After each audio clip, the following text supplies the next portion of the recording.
descargado y ya tengan visible la presentación.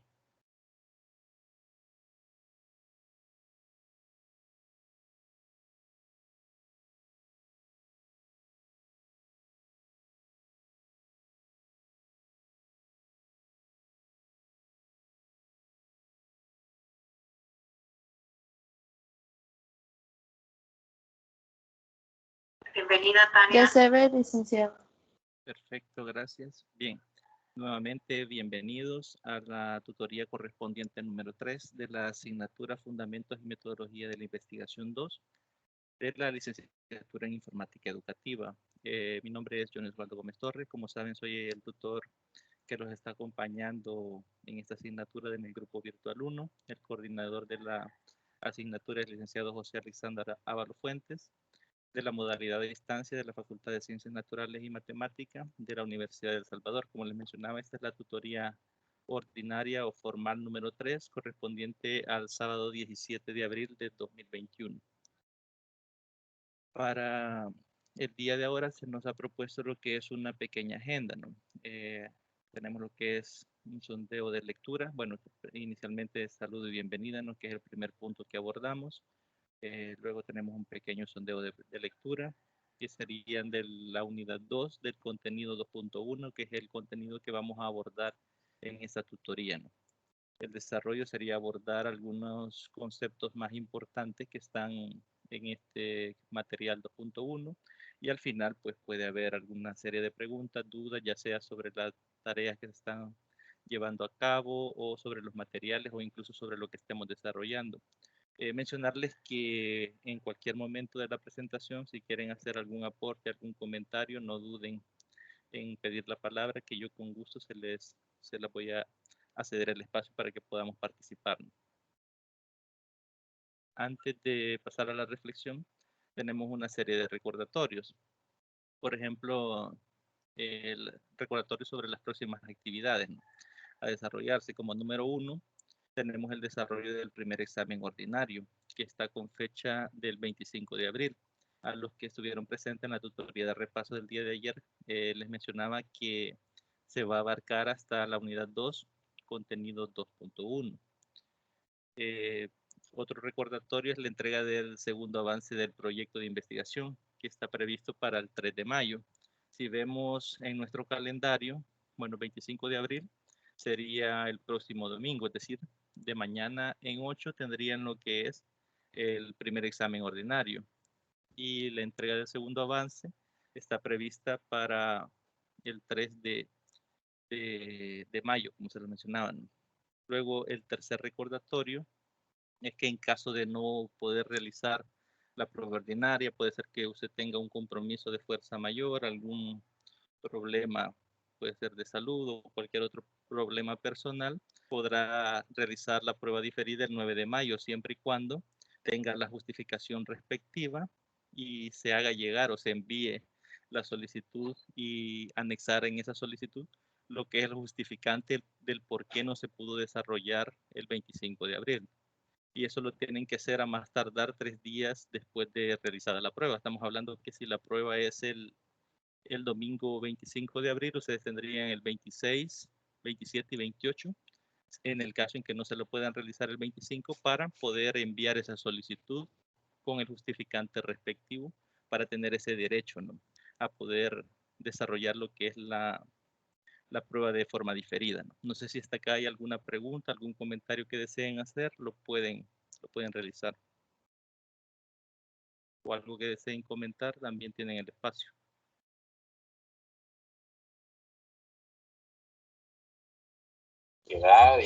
Yo en mi caso creo que se me juntan dos parciales, pero ya voy a ver cómo hago porque el ciclo pasado me pasó lo mismo, pero uno era descargable y el otro no. Ahora no sé cómo va a estar, todavía me falta ver eso. En ese caso, si al final sí le chocaran los dos, tendría que elegir hacer uno y enviar la solicitud para el diferido, ¿no?, anexando el hecho de la prueba de que efectivamente tiene que ese choque, ¿no? Pero sería de que espere o corrobore primero bien eh, los horarios o las modalidades, ¿no?, en que se estarían desarrollando las dos pruebas.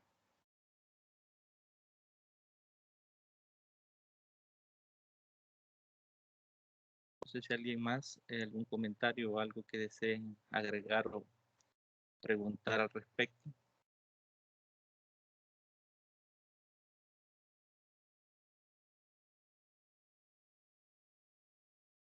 Bien, pasamos entonces a lo que es una pequeña reflexión, ¿no?, antes de iniciar con lo que es los temas propuestos para la tutoría. En este caso tenemos acá que la única garantía de fracaso es dejar de intentarlo, ¿no? Esta reflexión es de Maxwell, ¿no? Entonces, no sé qué se les viene a la mente o qué recuerdan o qué pueden opinar o decir de esta cita, ¿no? La única garantía de fracasar es dejar de intentarlo.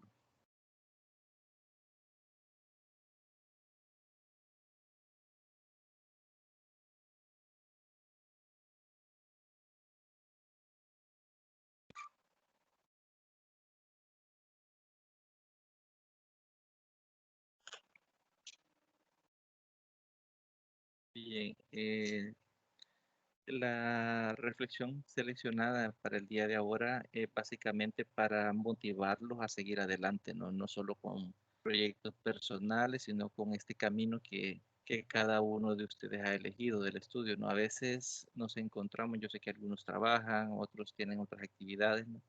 Y a veces pensamos hasta en dejar el estudio de lado, ¿no? Es decir,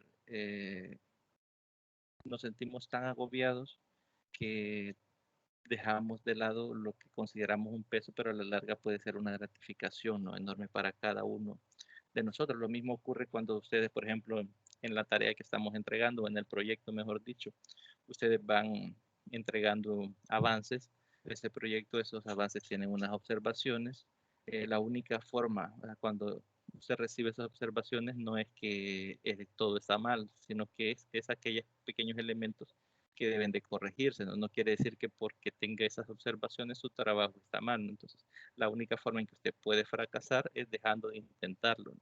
Básicamente, en esa línea o esa orientación es la que quería desarrollar el día de ahora con la reflexión. No sé si alguien más, alguien quiere participar y agregar algo que le recuerde o algo que piense sobre la reflexión, si no pasamos al sondeo de lectura.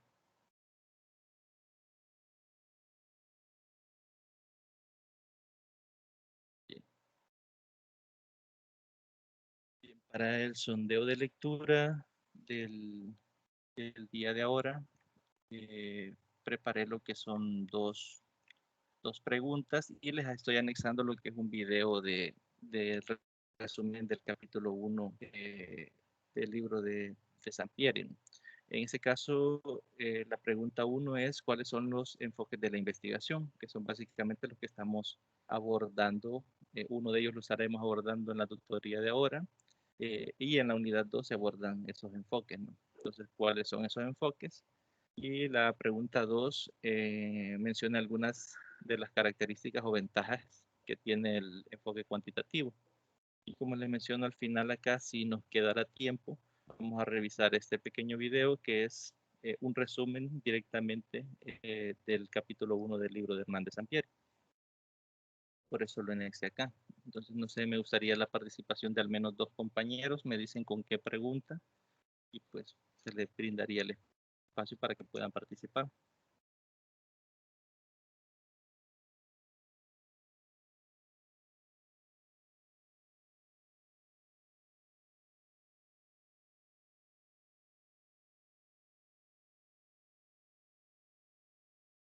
Le repito las preguntas. Pregunta número 1. ¿Cuáles son los 3 enfoques de la investigación? Pregunta número 2. Menciona algunas características del enfoque cuantitativo.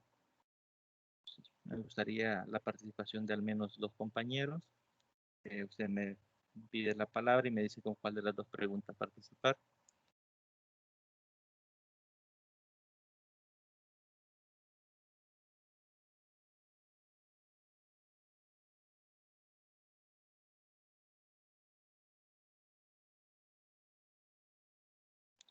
recordemos que estas preguntas no son evaluativas, no tengamos temor a equivocarnos, no tiene una ponderación, no es sumativa directamente, solo únicamente es para sondear si se están leyendo o no los materiales. Puede decir lo que usted recuerda de lo que leyó, lo que usted cree que es, sin miedo o temor a equivocarse. Licenciado, ¿Sí? buenos días. Buenos días. Sí, bueno, es que la pregunta dice que cuáles son los 3 enfoques de la investigación, ¿verdad? Pero, por ejemplo, en los documentos que hemos estado revisando, se visualizan dos enfoques. Entonces, quizá por ahí, en lo personal, me quedo Sí. un poco corto porque no he logrado como descubrir el tercero, por decirlo así. Correcto. Mencióneme entonces los dos que hemos podido visualizar hasta el momento. Ajá, el enfoque cuantitativo. Y el otro que en el documento, que es el otro documento, es el enfoque cualitativo. Correcto. Cuando hablamos de enfoque cuantitativo, estamos hablando de aquel enfoque que utilizamos datos fríos, es decir, valores numéricos. Numéricos, correcto. Podemos medir las variables a través de una asignación en una escala numérica, ¿no? Y cuando hablamos de enfoque cualitativo, son descripciones de características, ¿no?, en las variables, que no necesariamente, o mejor dicho, no son plausibles directamente a través o no son cuantificables, ¿no? Cuando nos preguntamos cuál es el tercer enfoque, sería una mezcla de estos dos enfoques. A eso le llamamos un enfoque mixto, ¿no? Cuando tiene un apartado, por decirlo así, numérico y un apartado del cualitativo, o utiliza estos dos enfoques mezclados dentro de una investigación, se surge lo que es el tercer enfoque, que sería el enfoque mixto. Si queremos profundizar más al respecto con cómo utilizar un enfoque mixto o qué características tienen los enfoques mixtos, podemos leer, no recuerdo el número de capítulo del libro de Hernández Sampieri. Hay un capítulo que aborda totalmente lo que es el enfoque mixto, pero básicamente las características son esas, que posee tanto análisis en variables con un apartado cuantitativo como cualitativo, o utiliza técnicas de recolección de datos cuantitativas y cualitativas. Gracias por la aportación o la participación. Nos queda entonces la segunda pregunta. ¿Qué características podemos o qué ventajas encontrábamos en el material de lo que es el enfoque cuantitativo? Sería el material 2.1. Sí, en el caso del enfoque cuantitativo, como ya lo decíamos, ¿verdad? Es más que todo un enfoque que va enfocado, valga la redundancia, a datos, digamos, numéricos, a datos comprobables. Por ejemplo, una característica es que los datos deben ser cuantificables, que es descriptivo, también que se centra en una causa y un efecto, y que también, bueno, va orientado, como ya decíamos, a resultados concretos, que, digamos, en muchas ocasiones lleva una variable, y esa variable se va a ver si se va a comprobar o no se comprueba lo que es la variable a la que le van, digamos, orientando a conocer, ¿vea? O a, ¿cómo se llama? O a probar o a reprobar la variable, no me acuerdo cómo se llama eso. Sí, creo que lo que me está mencionando es lo de las hipótesis, ¿no? Cuando creamos una correlación de dos variables y las ponemos a prueba a través de los métodos empíricos que conocemos, técnicas estadísticas para poner a prueba las hipótesis y poder dar un resultado, no sé si se aceptan o se rechazan las hipótesis planteadas. Sí, que también los números o los datos representan una realidad, o sea, más abstracta, o sea, a veces uno puede pensar que las cosas son así, pero en la ya investigación ya cuantitativa ahí se comprueba que sí, lo que uno pensaba es lo que realmente se había planteado. Correcto. Ajá, Se puede, esas son, ¿sí? sí, lo que menciona usted es el apartado que se pueden llegar a generalizaciones. Es decir, podemos Sí, generalizar los resultados dependiendo de si las características o los entornos son similares, se puede generalizar un resultado en pequeños casos, ¿no? sí, De forma más ajá, concreta. sí, entonces esas son las características más esenciales de ese método. Ok, correcto. Bueno, gracias por la participación. Eh, Pasamos entonces a lo que es el resumen del contenido 2.1, ¿no? Que inicia definiendo qué es o qué entendemos por enfoque cuantitativo.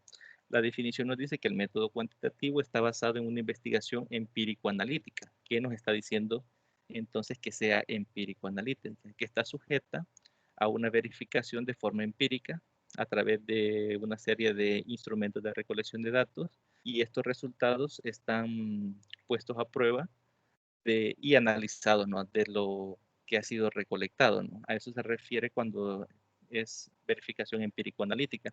¿Qué quiere decir esto? Que si no es posible desarrollar esta verificación empírica, entonces no se puede abordar una problemática desde el apartado o el enfoque cuantitativo.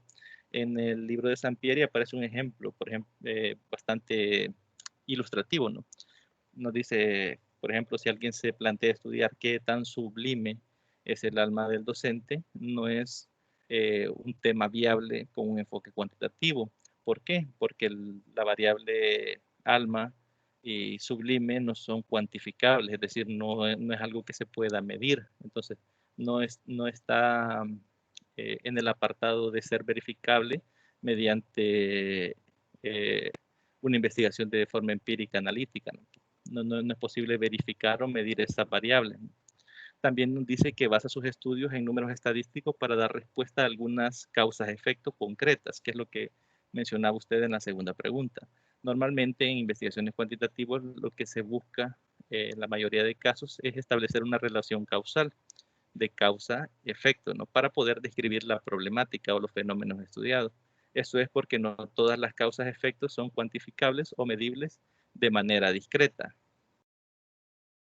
También algunas de las características del enfoque cuantitativo, que esto iba más apegado a la segunda pregunta, son los que vamos a mencionar a continuación, que son los elementos clave. Primero dice, necesita que haya una relación numérica entre las variables del problema de investigación. ¿Qué quiere decir esto?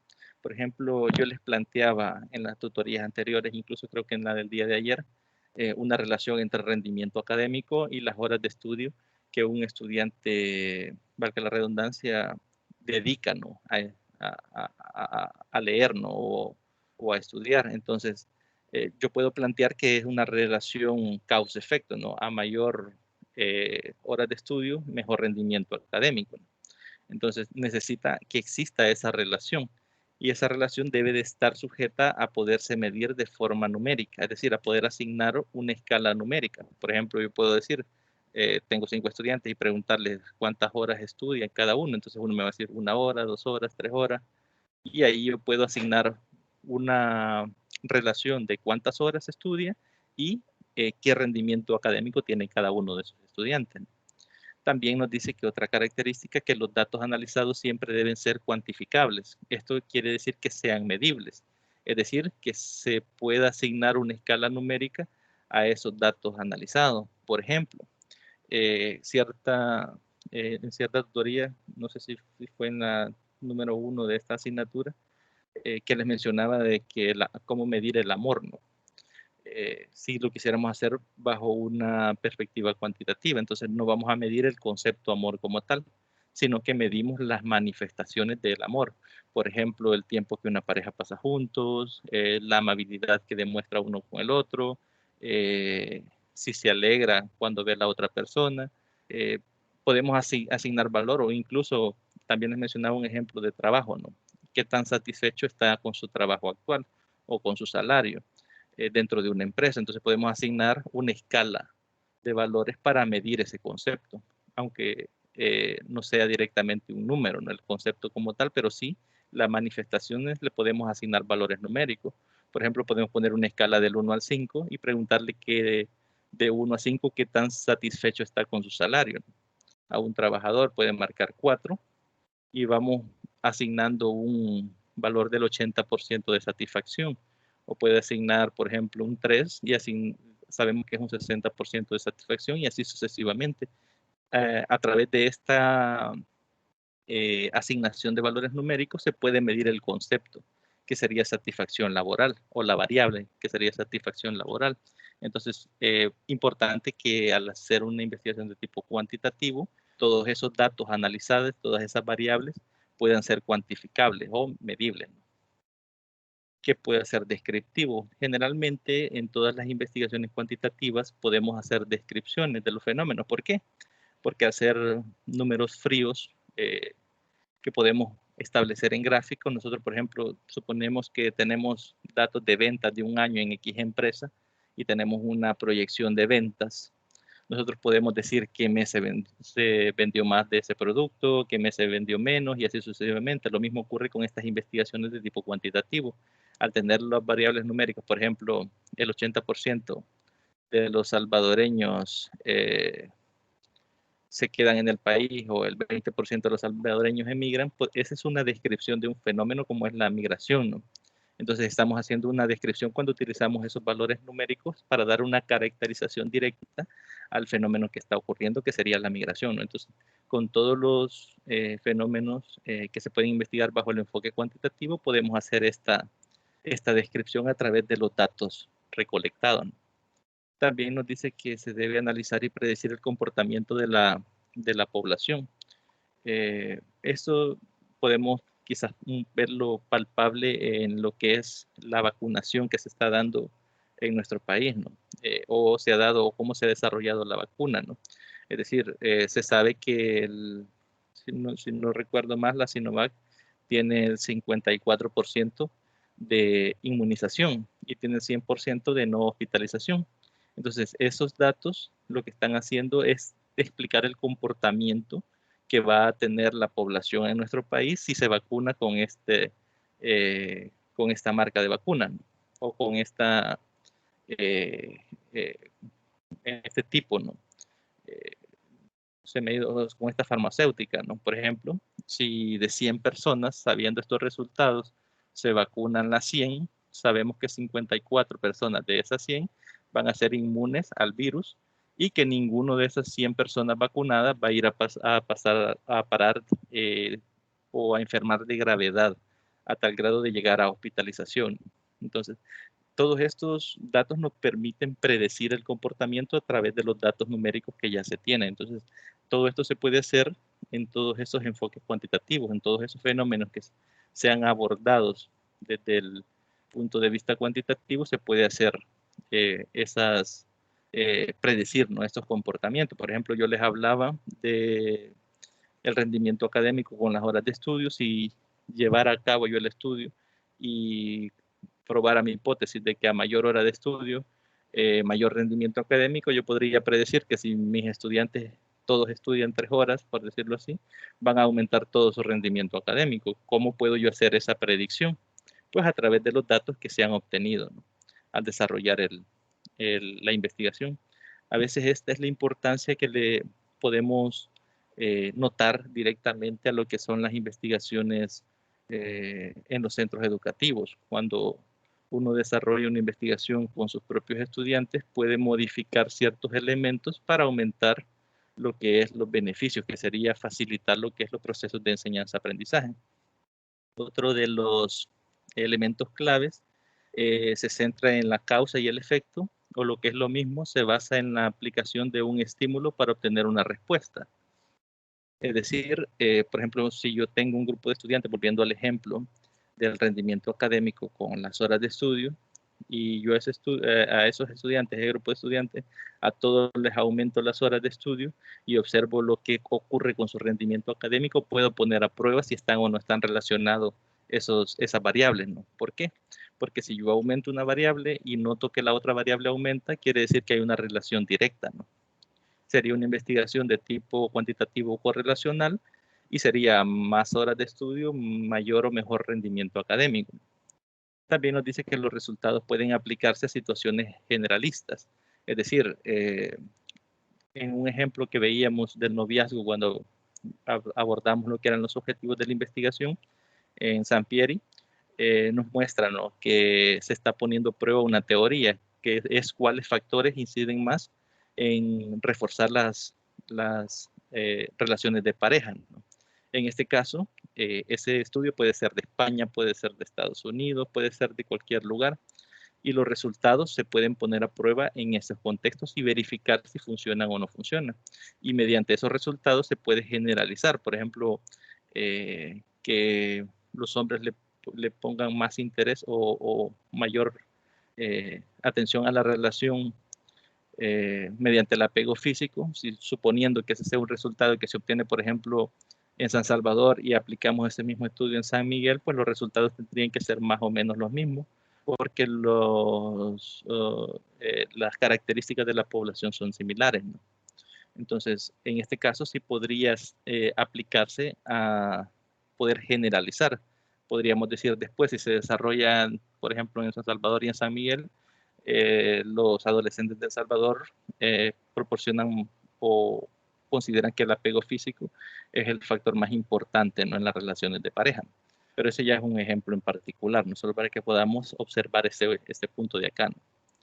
También nos aparece lo que orienta a resultados, se orienta a resultados, es decir, lo que buscamos directamente es poder analizar los resultados para poder verificar o no si fuese el caso una teoría, o para poder solucionar o no un problema, o para proyectar alguna solución.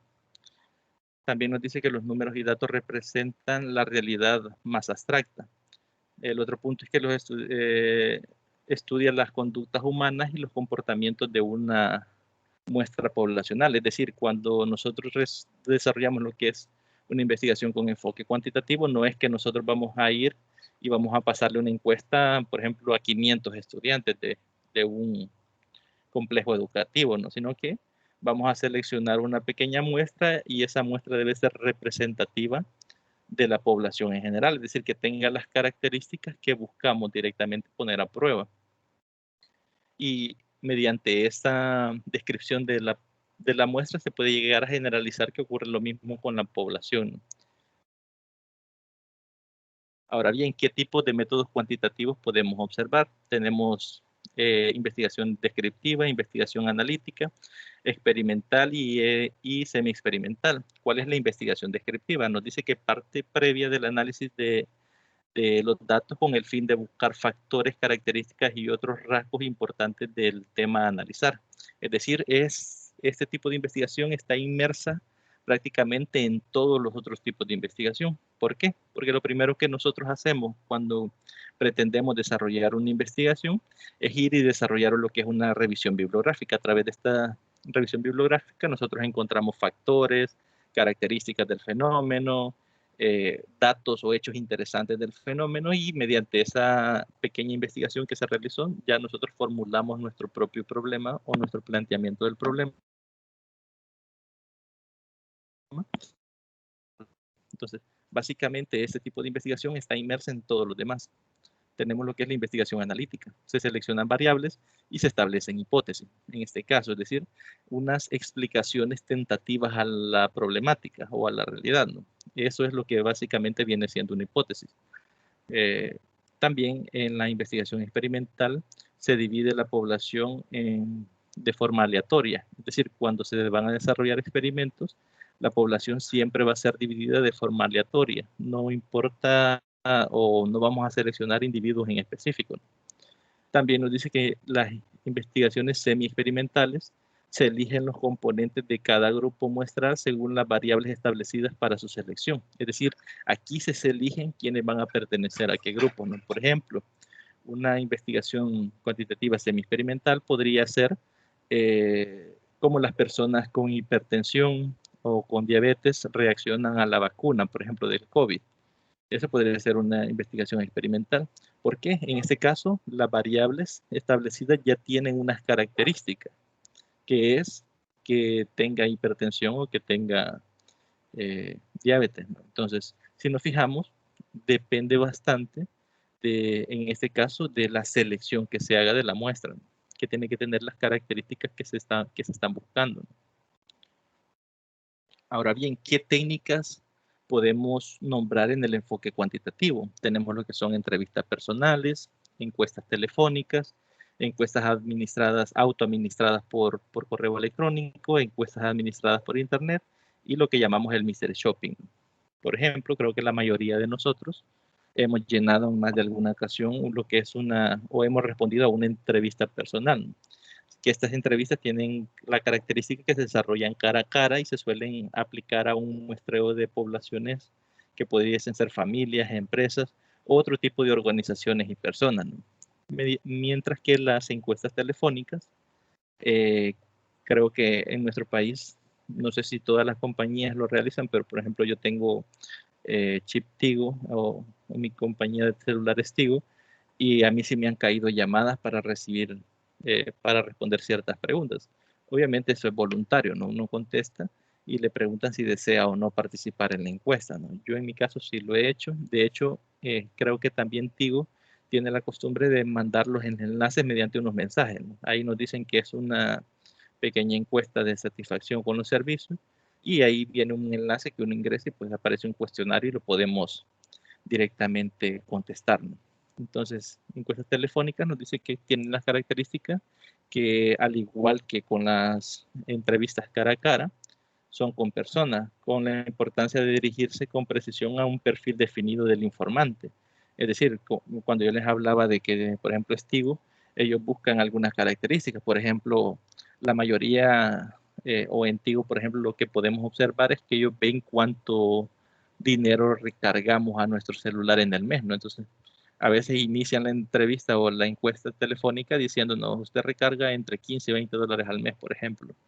Entonces, ¿qué le parece optar por mejor este paquete en lugar de estar recargando o recarga mensual? Creo que se llamaba en ese entonces la política que ellos estaban manejando, ¿no? Entonces, ahí podemos ver un ejemplo bastante práctico de lo que es una encuesta telefónica.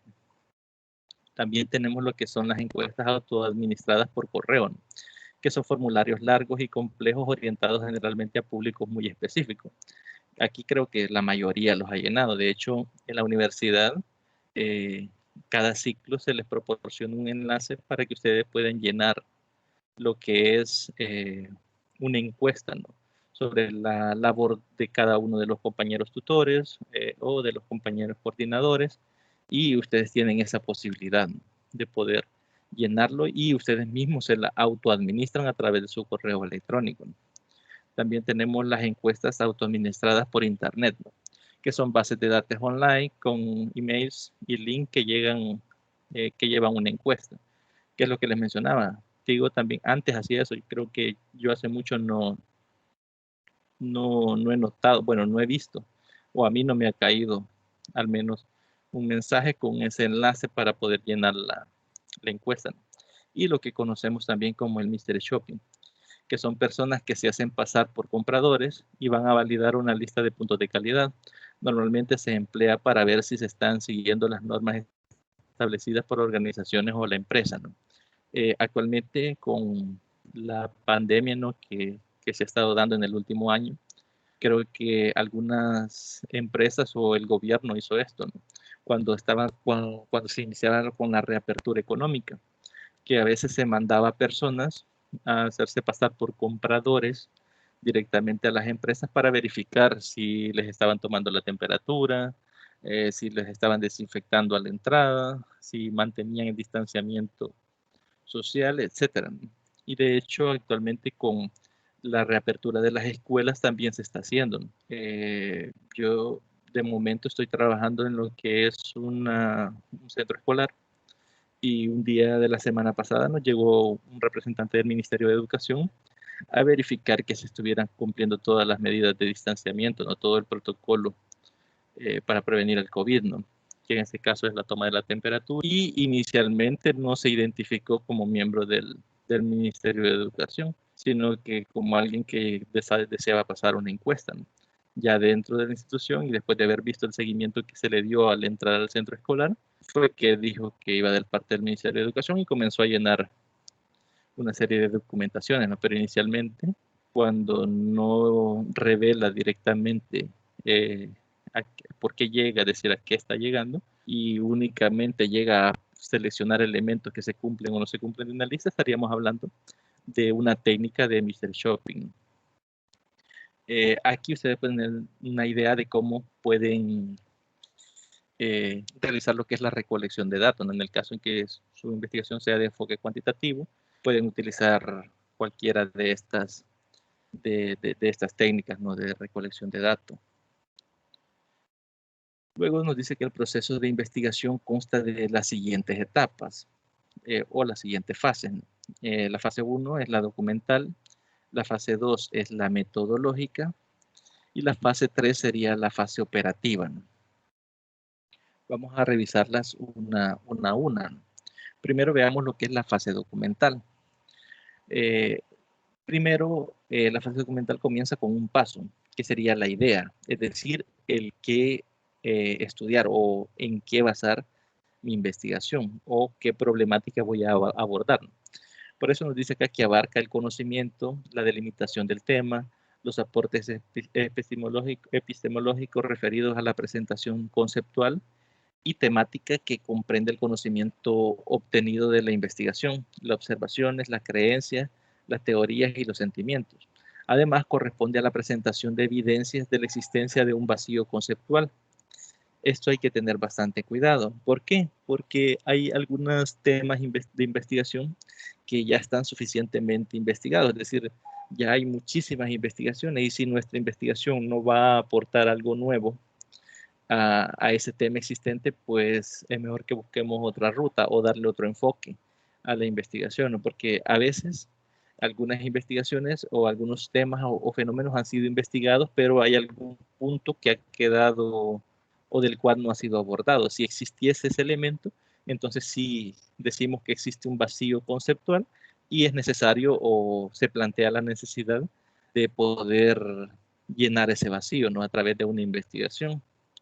Y de ahí surge lo que es un interrogante de la investigación, lo cual se aspira a conocer o solucionar con el estudio proyectado. Es decir, ninguna investigación se desarrolla solo porque sí, es decir, porque a usted se le ocurra que voy a investigar esto y así va a ser, porque puede ser que el tema no sea viable, puede ser de que ya esté suficientemente investigado, puede ser que el enfoque que usted esté adoptando sobre esa problemática ya esté suficientemente claro, y si no se va a agregar algo más o se va a aportar algo, no existe ese vacío que se pretenda llenar o solucionar el problema, pues entonces es mejor cambiar la perspectiva, cambiar a un tema, ¿no? Que sí exista esa problemática y que nos proporcione la idea de poder dar respuesta a esa investigación.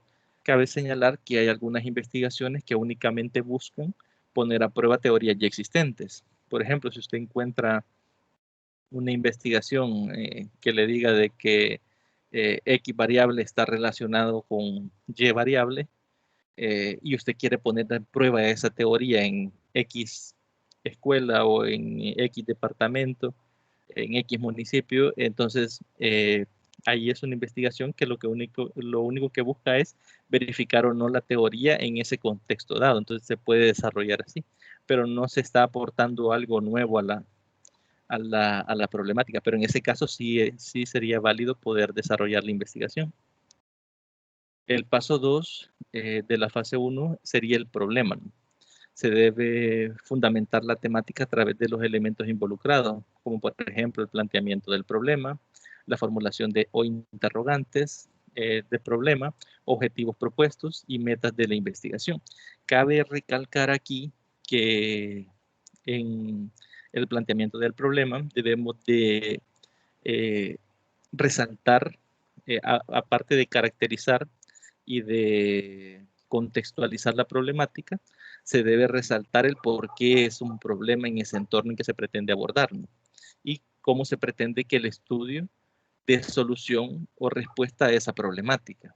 Todo eso todo ese análisis y esa reflexión hay que hacerla directamente en el planteamiento del problema. También hay que utilizar citas que respalden la importancia de desarrollar la problemática. Si estamos hablando, por ejemplo, de un apartado cuantitativo y yo les digo, vamos a estudiar por qué la mayoría de estudiantes buscan carreras que no lleven ninguna materia de matemáticas, por dar un ejemplo, ¿no?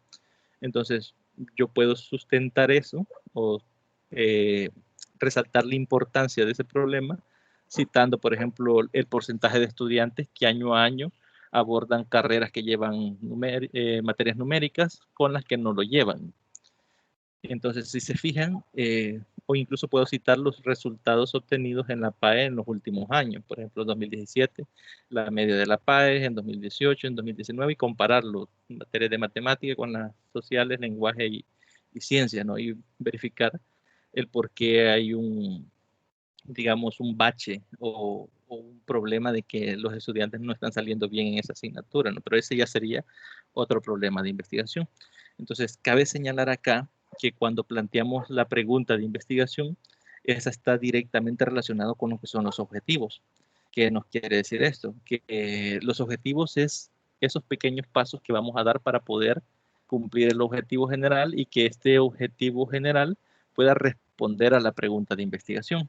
Cuando yo digo que pueda responder a la pregunta de investigación, me estoy refiriendo a que posibilite, o sea, el cumplir el objetivo general, posibilite responder directamente a la pregunta. Por ejemplo, si yo digo en mi pregunta de investigación, las técnicas de enseñanza están relacionadas con el rendimiento académico, y en mis objetivos ninguno quiere verificar si están o ninguno está planteado para verificar si están o no están relacionadas las técnicas de enseñanza con el rendimiento académico. Entonces, aunque yo cumpla todos mis objetivos, al ninguno poder posibilitar que se responda a la pregunta de investigación, no tendría sentido, ¿no? Esa interrogante de la investigación, esa pregunta de investigación. Entonces, hago esta observación para que cuando ustedes redacten sus objetivos, esos objetivos estén estrechamente ligados con el planteamiento del problema, con sus preguntas de investigación, con el tipo de investigación, con las técnicas de recolección de datos para ese diseño de investigación. Por ejemplo, si ustedes plantean una investigación cuantitativa y en el apartado metodológico, que ya lo vamos a ver un poco más adelante, plantean técnicas cualitativas, no estaríamos siendo coherentes, ¿no? Porque estaríamos mezclando directamente un enfoque utilizando elementos de otro enfoque, ¿no?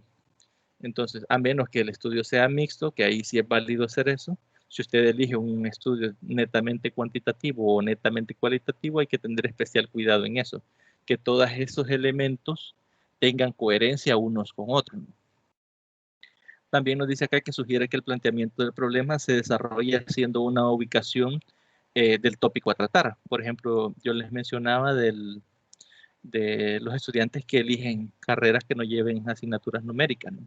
Entonces, yo debo de explicar del por qué creo que ese fenómeno se está dando, ¿no? Puede ser que odien la asignatura, puede ser que las técnicas que se utilizan para enseñarle a esos estudiantes no sean las adecuadas, puede ser que los estilos de aprendizaje no sean tomados en cuenta a la hora de enseñar contenidos matemáticos, etcétera. Entonces pueden haber múltiples factores que yo en mi planteamiento tengo que englobar o caracterizar, mejor dicho, ¿no? En ese sentido hay que reconocer la existencia de un problema, es decir, lo primero es identificar específicamente cuál es la problemática. Luego, reflexionar acerca del mismo, es decir, reflexionar el por qué se da esa problemática y luego plantearlo, ¿no? Es decir, plantear es por qué ha surgido ese problema, cómo ha surgido y cómo se piensa que la investigación va a responder directamente a esa problemática o formularlo adecuadamente, ¿no? No sé si hasta acá tienen alguna pregunta, algún comentario que deseen hacer.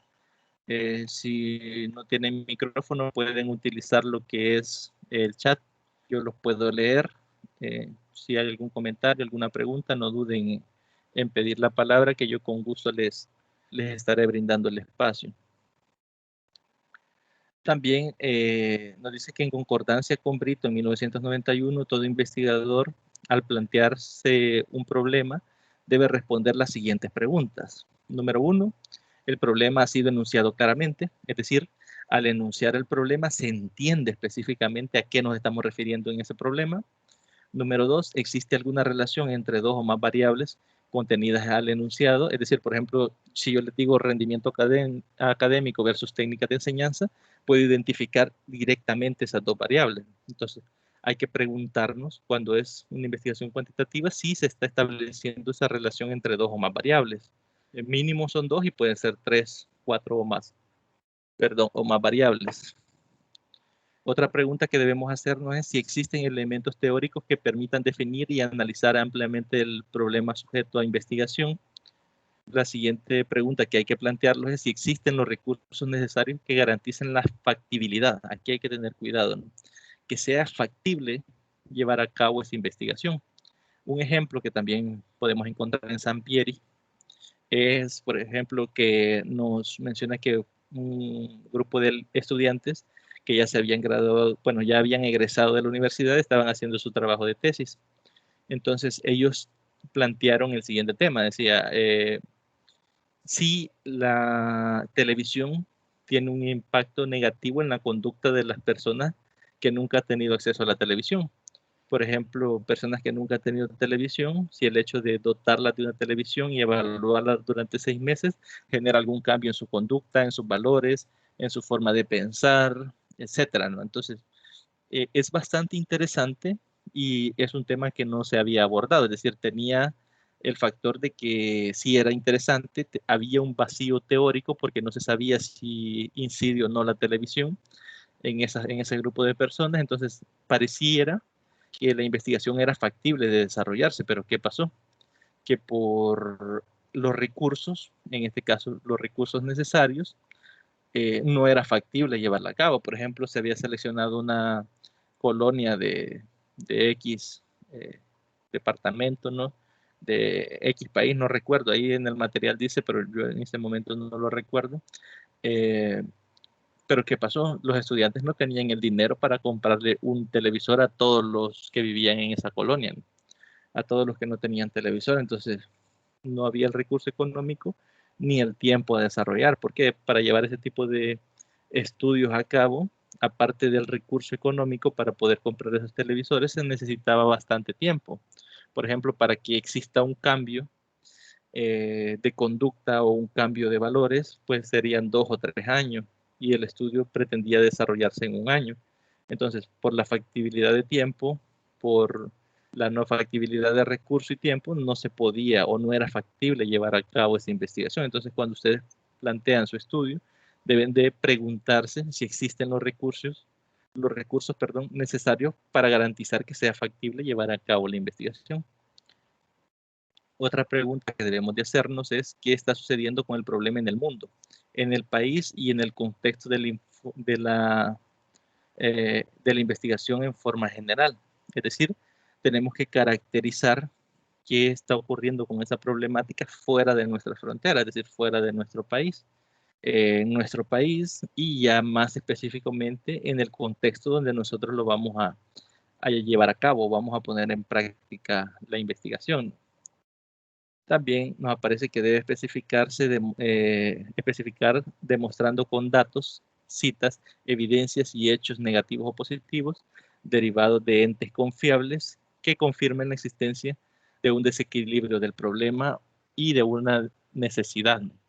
Esto es importantísimo que lo tengamos en cuenta y que lo leamos, porque es una de las observaciones quizás más recurrentes que yo he hecho en algunos trabajos de investigación, y es que cuando nosotros planteamos un problema, nosotros por lo general no utilizamos citas ni respaldamos mediante evidencias o hechos positivos o negativos la problemática. Yo recuerdo en la asignatura pasada que alguien me decía, no, pero por mi experiencia yo puedo afirmar esto, y daba una afirmación, ¿no?, dentro de su investigación. Y yo le decía, sí, usted sí puede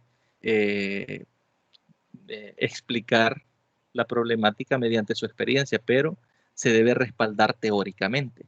Y es por esto, si nos fijamos acá, directamente nos está diciendo que debemos demostrar con datos. Es decir, no es de mi experiencia, no es lo que yo creo, no es lo que un experto me diga, sino los datos científicos que existen, porque acá nos habla de cifras, que hablamos, por ejemplo, de porcentaje. Por ejemplo, Si hablamos de desnutrición, por ejemplo, dan unos índices de desnutrición, perdón, unos porcentajes, o por ejemplo, cuántos tienen su casa propia, cuántos alquilan, cuántas familias alquilan, y por eso aparecía el ejemplo allá, ¿no? Del 30 y el 70%, ¿no? Que podemos directamente respaldar. Por ejemplo, si yo les digo a ustedes cuál es la comunidad educativa que tiene mejor rendimiento académico. Entonces, si ustedes van y buscan en la base de datos del Ministerio de Educación, les va a salir, por ejemplo, que la Unión en Oriente es el departamento que tiene mejores resultados en la prueba PAES, ¿no? Entonces, yo puedo afirmar mediante esos hechos evidentes que es el departamento de Oriente que tiene mejores resultados en PAES, ¿no? Entonces, así deben de hacer ustedes con su problemática, es decir, deben de citar cifras. En el caso en que no existan cifras, no hay problema, se pueden citar evidencias o hechos negativos o positivos derivados de fuentes confiables. Cuando hablamos de fuentes confiables, no estamos hablando de Wikipedia, o sea, estamos hablando de investigaciones que tienen un rigor de carácter científico, ¿no? Entonces, que confirmen que existe ese desequilibrio de un problema. Cuando hablamos de desequilibrio es que existe una necesidad de dar respuesta a esa problemática, ¿no? Aquí es conveniente presentar síntomas y causas de la situación. Es decir, cuando tratar de describir mediante la teoría existente qué está ocurriendo con la problemática. Eso constituye el llamado diagnóstico.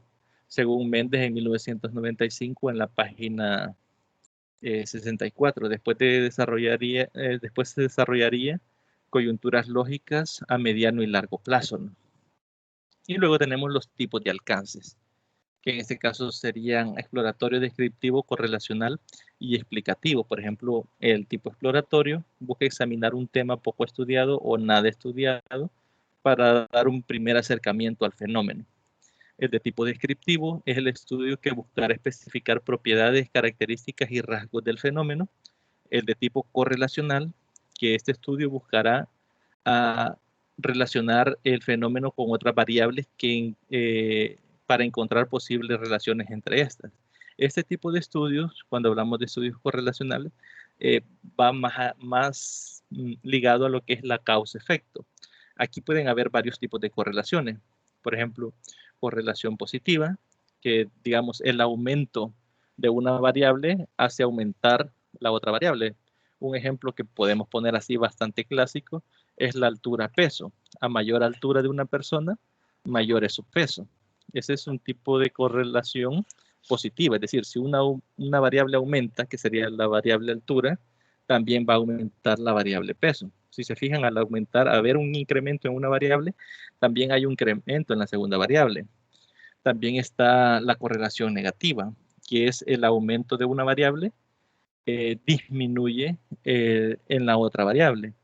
Un ejemplo de eso puede ser que el salario, ¿no? ¿Cómo gastar el salario? Entre más gasta salario, menos poder adquisitivo tiene una persona, ¿no? O entre más dinero gasta, menos poder adquisitivo tiene, ¿no? Es decir, el aumento en una variable provoca una disminución en otra variable. Y tenemos que cuando no hay correlación, es decir, cuando no existe relación entre las variables. Es decir, por ejemplo, la edad, yo le puedo decir que la edad está relacionada con el peso.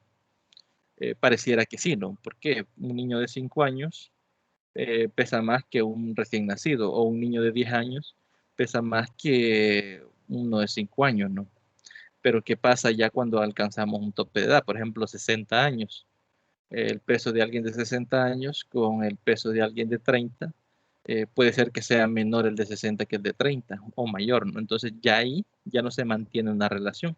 Entonces esas variables del ejemplo que les he propuesto no estarían relacionadas, no tendríamos una correlación. Entonces esa es la otra posibilidad en las variables correlacionales. Repitiendo, puede ser correlación positiva, es decir, que el aumento de una provoque el aumento de la otra variable, por correlación negativa, o inversa, que el aumento de una variable provoca el decremento en la otra o que no esté relacionada. Es decir, que ninguna de las cambios en una provoque un cambio en la otra. El otro tipo de alcance es el alcance explicativo. Este alcance es el más profundo de todos y este busca establecer y explicar las causas de los fenómenos directamente. Ahora bien, ¿cuáles serían las consecuencias de dejar la situación tal cual se ha diagnosticado? En este momento es el momento en el que se redactarían lo que son los supuestos básicos, lo que el investigador cree que resuelve, controla o se pueda situar o se pueda regular la situación planteada. En este caso, pudiésemos generar lo que son hipótesis o explicaciones tentativas de por qué ocurre ese fenómeno. Es la solución a priori, la alternativa en la que confía como respuesta acertada para satisfacer la necesidad, solucionar el problema o restablecer el desequilibrio detectado, ¿no? Es decir, el cómo la investigación pretende dar solución o dar respuesta a la problemática que se ha planteado. Para establecer y formular un buen planteamiento del problema o de investigación, hay que tener presente los siguientes criterios. Por ejemplo, nos dice un problema de investigación debe ser enunciado en un modo claro y en forma de pregunta. En este caso hay que tener bastante cuidado con eso, de que sea bastante claro. Hay veces que no es que el planteamiento sea claro para ustedes, sino que sea claro para quien lo lee. Es decir, puede ser que para usted esté claro, pero alguien más que lea ese planteamiento no entienda en sí cuál es la problemática. Entonces, ustedes mediante su planteamiento deben garantizar de que cualquier persona que lo lea entienda cuál es la problemática que está en cuestión directamente en la investigación. Implica una relación entre dos o más variables, volvemos a lo mismo, ¿no? De que debemos verificar si en nuestra investigación de tipo cuantitativa estamos poniendo esa relación de dos o más variables. También es susceptible de verificación empírica, que volvemos al punto que hablábamos hace rato, de que cuando hablamos de investigaciones cuantitativas debemos garantizar de que esas variables puedan ser medidas mediante asignación de valores numéricos a someterse a prueba en una investigación de forma empírica. El paso 3 sería lo que viene siendo la teoría, ¿no? Que abarca los antecedentes, basamientos teóricos, definiciones de términos básicos y la definición de hipótesis y variables. Esta fundamentación teórica tiene como objetivo situar la problemática y el resultado de su análisis dentro de un conjunto de conocimiento existente y orientando todo el peso investigativo, ¿no? Si nos fijamos acá, con lo que hemos leído en esos dos pequeños párrafos, sabemos que estamos hablando del marco teórico o marco de referencia. ¿Por qué? Porque lo que pretendemos con este paso de la teoría es contextualizar la problemática, es decir, qué se conoce del problema, qué características tiene el problema, cómo se puede abordar esa problemática, y todas esas características, todas esas cúmulo de información son lo que estaría abordando en la teoría existente, ¿no? Se incluyen los trabajos previos. Acá nos dice que en los últimos 3 años, pero hay investigaciones, hay temas de investigación que no son tan investigados, ¿no? Puede ser que existan referencias de hace 10 años, de hace 15 años. En este caso se recomienda que se tomen las más recientes. ¿Por qué es este elemento o por qué se les pide que sean investigaciones recientes? Porque puede ser de que un tema del año 2000, por ejemplo, un planteamiento de problema del año 2000, ya se haya refutado. Es decir, ya una investigación más actualizada, por ejemplo, voy a inventarme uno, ¿no? El rendimiento académico con las técnicas de enseñanza del docente, y que allá en el 2000 en una investigación se diga que no estén relacionados, y hay una investigación más reciente del 2010 o el 2015 que implique que sí están relacionados. Entonces, tiene validez teórica la que está más reciente. ¿Por qué es esto? Porque los fenómenos son cambiantes. El mismo fenómeno estudiado en el 2020 no va a ser el mismo estudiado en el 2021. Por ejemplo, la utilización de los teléfonos celulares. Si usted desarrolló una investigación allá por el 2000 de para qué servían los celulares o qué ventajas brindaban los celulares, ya no es la misma que en el 2021, por ejemplo. Antes, yo creo que todos recordaremos, todos utilizaban relojes, todos utilizaban el celular únicamente para llamadas o para mensajes de texto. Y ahora en día Ahí tenemos el despertador, tenemos calculadora, tenemos reloj, tenemos, creo que hay celulares que hasta permiten incorporar accesorios para medir el ritmo cardíaco, ¿no? Cuando las personas andan haciendo ejercicio, la distancia que recorren, tenemos GPS. Es decir, si se fijan, el mismo fenómeno, hablando de celulares, ha cambiado desde el año 2000 hasta el año 2021 y así va a seguir cambiando. Lo mismo ocurre con otros fenómenos. Entonces, por ese motivo es que se suele pedir que las referencias bibliográficas sean lo más recientes posible. Obviamente, eso depende del tipo de investigaciones que cada uno de ustedes seleccione o elijan. Acá nos dice que deben ser los últimos 3 años, pero no siempre se va a cumplir esto, ¿no? Los postulados, principios teóricos o técnicos relacionados con la investigación que dan respaldo, pertinencia y validez a la temática investigada. Eso siempre con relación al respaldo teórico, ¿no? Que sea bastante reciente. También nos dice que la fundamentación teórica recibe diversas denominaciones, como les mencionaba anteriormente. Normalmente le llamamos marco teórico o revisión de bibliografía o marco de referencia. Incluso hay algunos autores que abordan como marco referencial o, bueno, se me ha ido, pero hay otros nombres o adjetivos que se le dan a lo que es el paso 3, que sería directamente la teoría existente, ¿no? Ahora vamos a hablar de lo que es la fase metodológica. Corresponde al establecimiento de una sustentación procedimental técnica. Cuando hablamos de procedimental, es decir, cómo vamos a proceder para poner a prueba esa teoría. Básicamente es una serie de pasos que se van a desarrollar para poder recoger información empírica, cómo se va a analizar esa información. Ya más adelante vamos a ver cuáles son los elementos que ustedes deben de tomar en cuenta directamente en lo que es la fase metodológica, ¿no? También nos dice que esta fase es conocida como el marco metodológico, metodología, procedimientos o protocolos, ¿no? Ya acá no profundicen tanto porque más adelante tenemos los pasos o los elementos que van a estar dentro de esta metodología. Cuando ustedes leen la palabra metodología, básicamente es el cómo llegar a la meta, es decir, cómo garantizar que se cumplan los objetivos propuestos. Por ejemplo, aquí vamos a definir el tipo de investigación, vamos a definir la selección de la muestra, el tamaño de la población, el tamaño de la muestra, qué tipo de selección de muestra se va a hacer, si va a ser probabilística, si va a ser no probabilística, qué técnicas de recolección de datos se van a utilizar, cómo se van a analizar los datos, cómo se van a presentar los datos, puede ser mediante tablas, pues, etcétera. Ya más adelante vamos a ver esos elementos, pero todos esos van directamente o deben de ir en la metodología. El paso 4 nos habla de la definición. Se refiere a la clasificación del estudio y su denominación dentro de unos tipos de investigación conocidos. Por ejemplo, aquí puede ser investigación cualitativa, puede ser investigación cuantitativa correlacional o cuantitativa explicativa, como veíamos los elementos. Es decir, no hay una clasificación ya previamente establecida, sino que esa clasificación usted la tiene que definir a partir de las características que tenga su investigación. Esto es lo que nos dice más abajo acá. En este paso no hay un acuerdo por existencia de varias clasificaciones, es decir, no es que le van a decir una investigación de tipo cuantitativa correlacional y ya todas las investigaciones cuantitativas van a ir de tipo correlacional. No funciona así, sino que ya están los tipos de investigación y usted va a definirlo de acuerdo a las características del fenómeno que usted pretende investigar, ¿no? Por eso nos dice acá que no existe dentro una tipología pura, es decir, no existe una caracterización pura directamente de los tipos de investigaciones cuantitativas que se pueden desarrollar.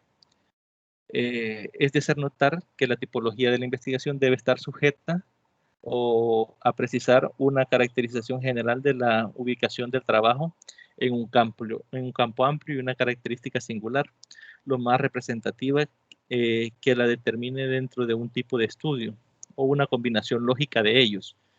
Cuando hablamos de una combinación lógica, por ejemplo, si yo digo una investigación de tipo cualitativa o relacional, no tiene sentido, porque las investigaciones correlacionales son de tipo cuantitativo. Entonces, si yo defino mi investigación como cualitativa y digo que es de tipo correlacional, no tiene ningún sentido. Entonces, Por eso nos dice acá que esa definición de la tipología de investigación tiene que tener un sentido lógico, ¿no? De esa agrupación que se haga con los tipos de investigación. Un trabajo podría ser, bueno, acá vienen los ejemplos, ¿no? Nos dice que un trabajo podría ser cientificista en la modalidad descriptiva correlacional, es decir, que busque describir el fenómeno y que a la vez busque establecer una relación causa-efecto. Otro podría ser un estudio cientificista en la modalidad de formulación de proyectos factibles o una investigación con base documental en la modalidad de monografía. Muchas veces se hacen o se llevan a cabo investigaciones en las cuales no se recolectan datos, por así decirlo, mediante algún instrumento. Por ejemplo, yo recuerdo cuando estaba estudiando la maestría que había un grupo de compañeros que eligieron un tema, pero no recolectaron datos, porque los datos que ellos habían planteado en su investigación eran las notas de los estudiantes, entonces no había necesidad de realizar ni instrumentos, ni de pasar esos instrumentos, sino que únicamente ellos pretendían verificar ciertos elementos utilizados por el docente con la nota obtenida por los estudiantes o por los diferentes grupos de estudiantes. Entonces, en ese caso, ellos, por cómo habían definido su tipo de investigación,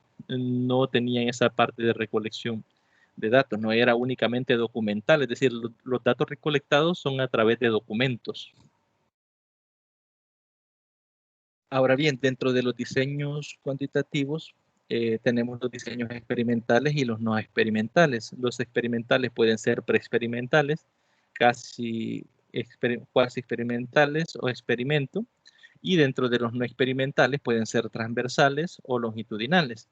Ahora bien, ¿cuáles son los experimentales? Nos dice que son los diseños en los que se manipula una o más variable independiente para analizar las consecuencias en la variable dependiente. Por ejemplo, yo les puedo decir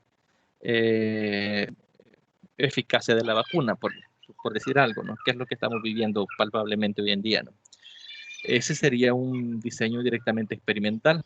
¿Por qué? Porque yo puedo manipular, por ejemplo, me creo dos grupos de personas, a un grupo le proporciono la vacuna y al otro grupo se le proporciona un placebo y se ve si las personas generan algún tipo de inmunidad, ¿no? Obviamente, en este caso, los que fueron vacunados con la inyección correcta generarían los anticuerpos en un 54% y los otros no. Entonces, si se fijan, hay una manipulación directamente a través de una variable para ver qué ocurre con la otra variable. Eso sería cuando existe ese elemento, es decir, desde el momento en que su investigación usted detecta que puede hacer esta manipulación para verificar qué sucede con la otra variable, estaremos hablando de un diseño de tipo experimental. Por ejemplo, la utilización de algún medicamento o directamente el reforzamiento positivo. Por ejemplo, si a un niño, por cada vez que hace algo bueno, usted le da un dulce, puede observar qué pasa con otros niños, ¿no? Que darles más dulces y ver si el comportamiento es modificado, no es por decir algo, no les estoy sugiriendo que hagan ese tipo de investigaciones, no solo son ejemplos quizás un tanto burdos, pero que sirven para que identifiquemos esas características, es decir, si el investigador tiene la posibilidad de manipular variables en el buen sentido, ¿no? Cuando hablamos de manipular no es que ustedes inventen resultados, sino que se pueda aumentar o disminuir cierta cantidad en una variable para ver si la otra variable también se ve afectada, ¿no? Ahora bien, dentro de los que son diseños experimentales, existen lo que son los preexperimentos, que son diseños con un solo grupo, con un número mínimo de control. Es decir, en el experimento participa un único grupo. Los casi experimentales son experimentos con grupos intactos que son seleccionados de forma no aleatoria. Cuando yo les mencionaba, por ejemplo, los que tienen X características, por ejemplo, los que tienen hipertensión, los que tienen diabetes, ya son características propias de esa población y si se les selecciona de esta forma, es decir, si no se hace al azar, sino que se selecciona de acuerdo a estas características, estamos hablando de cuasi experimentos, ¿no? También serían experimentos si seleccionan de forma aleatoria, en este caso experimentos con máximo de grupo de control, con dos o más grupos escogidos de manera aleatoria. Es decir, aquí no vemos las características de los individuos, sino que se seleccionan de manera aleatoria, ¿no? Quiénes participan, con qué grupos, etcétera, ¿no? Y luego tenemos los no experimentales, estudios.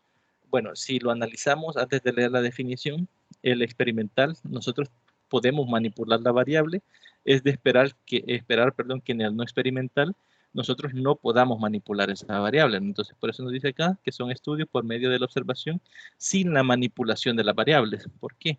En este caso, son investigaciones en las cuales nosotros no podemos intervenir en el fenómeno. Es decir, no podemos manipular esas variables, no tenemos acceso a poderlo hacer. Ahora bien, estos pueden ser de dos tipos, transversal o longitudinal. ¿Qué quiere decir que sea de forma transversal? Que la recolección de datos es en un momento único en el tiempo. Por ejemplo, si usted quiere llevar a cabo una investigación en un centro escolar y es de tipo no experimental o de diseño no experimental de tipo transversal, usted la recolección de datos la va a hacer todo el mismo día.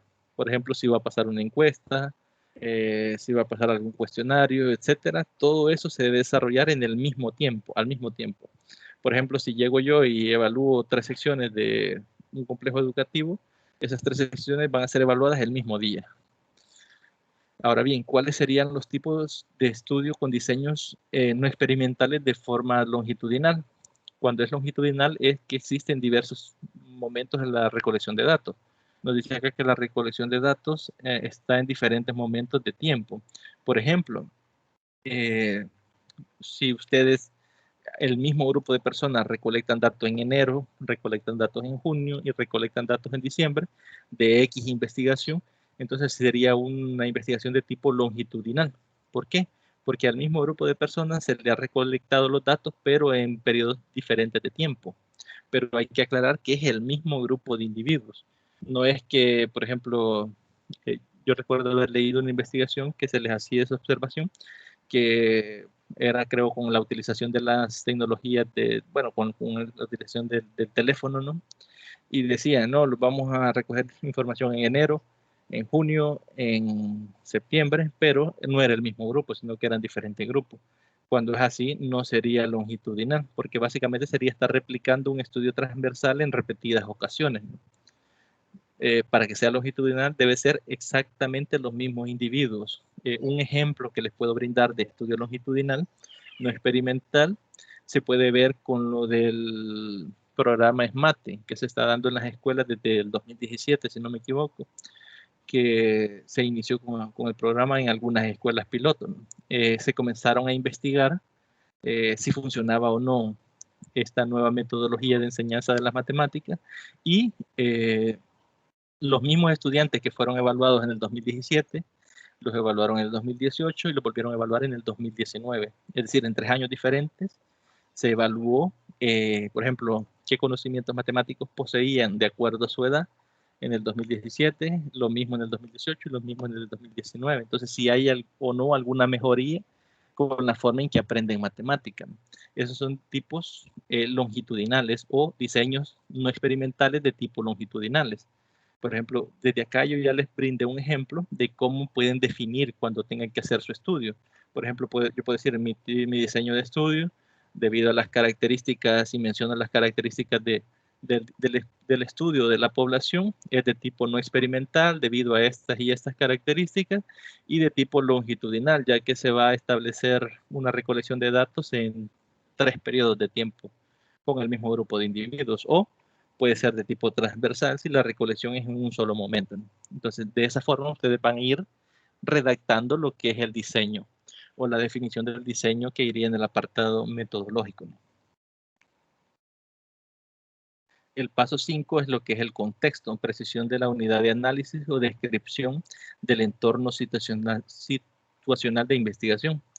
En este estudio cientificista, la población se refiere a la delimitación espacial.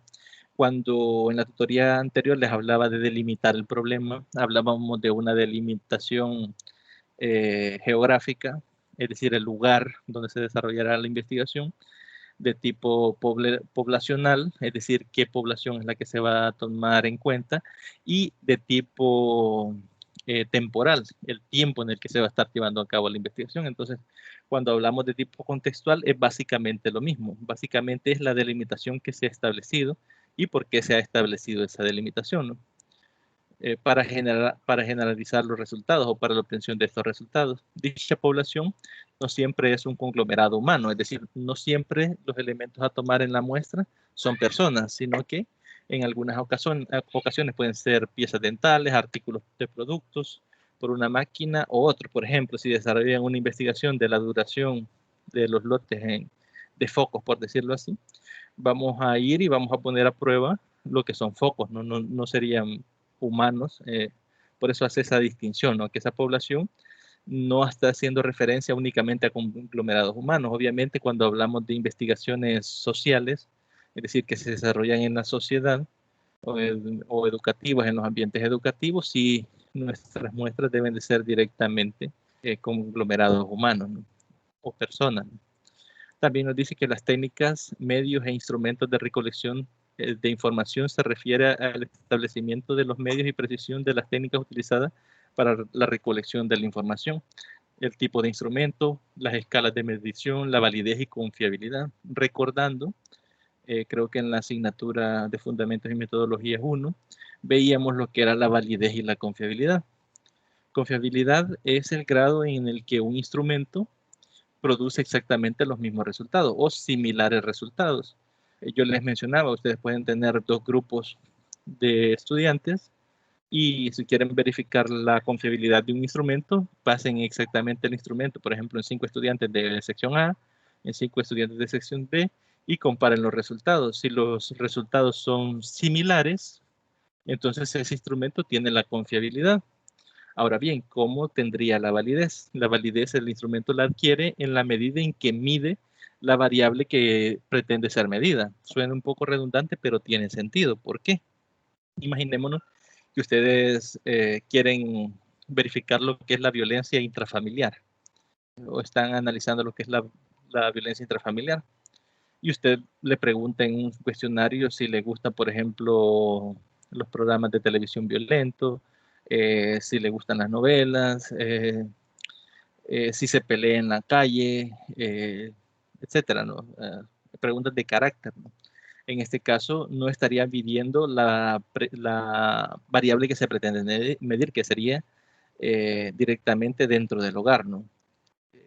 Que sería la violencia dentro de la familia, cuando hablamos de intrafamiliar, sino que le estamos haciendo preguntas que están fuera directamente de lo que yo pretendo medir. Entonces, validez hace referencia a que los datos obtenidos sean específicamente de la variable que yo estoy midiendo.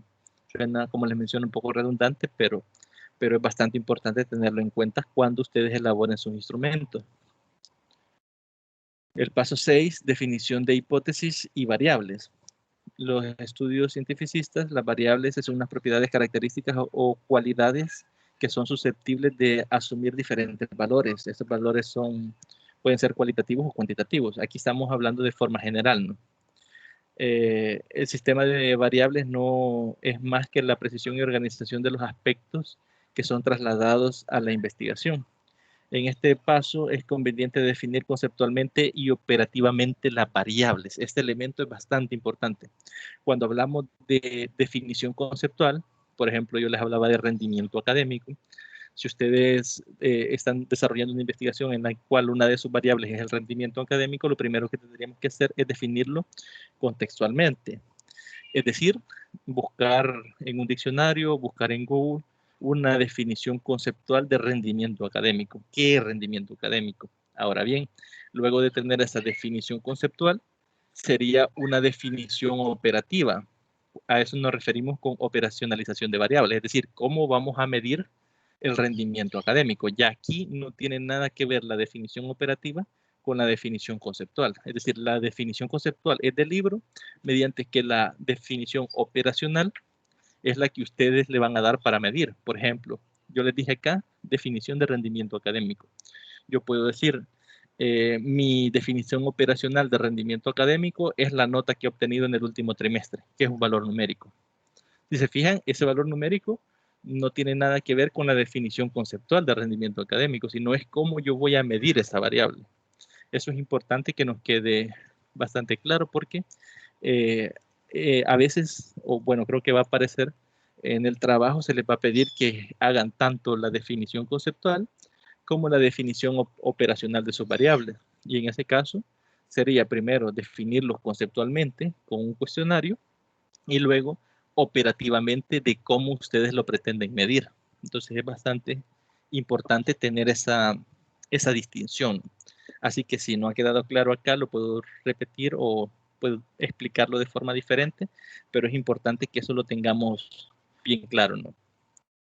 También nos dice que la tabla de especificaciones o establecimiento de criterios de análisis constituye un mapa o esqueleto de la metodología, en el cual se visualiza cómo se conectarán las coherencias a cada capítulo del informe. Como le mencionaba, la coherencia que debe haber, mejor dicho, entre planteamiento del problema, pregunta de investigación, objetivos, teoría existente, es decir, el marco teórico, la metodología, todo debe estar directamente relacionado. Debe de existir esa coherencia. Por ejemplo, si el método es cuantitativo, no vamos a utilizar técnicas cualitativas, o si el enfoque es cualitativo, no vamos a presentar los datos con tablas o con gráficos. Entonces es bastante importante que exista esa coherencia.